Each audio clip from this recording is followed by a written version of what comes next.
My parents own a multi-million-dollar waste management company, and I've been working as the lowest guy on the crew without telling anyone who I am. I'm 22, just graduated from college a few months ago. While my classmates were polishing resumes and stressing over interviews, my parents sat me down and made one thing clear. I wouldn't be job hunting. I'd be working for them. They run a massive waste management company with citywide contracts, a fleet of trucks, recycling centers, the whole deal. It's their legacy, and they want me to take over someday. But they also made it clear that I wouldn't be stepping into some cushy office role with a fancy title. If I was going to lead the company, I had to understand it from the ground up. Fair enough. I actually respected that. So I started at the very bottom. One day I was on a truck hauling trash bins in the rain. The next, I was elbow deep in recyclables at the sorting center.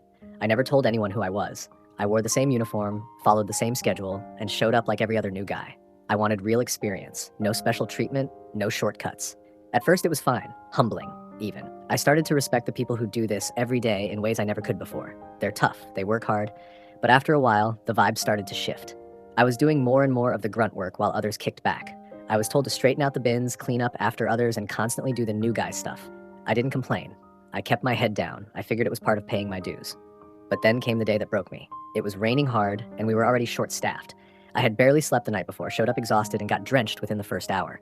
My clothes were soaked. I was cold and running on fumes. Still, I pushed through most of the shift until one of the senior guys, Ron, decided he was done. He dumped the rest of his tasks on me and said, "You're the new guy. You handle it. I gotta leave early."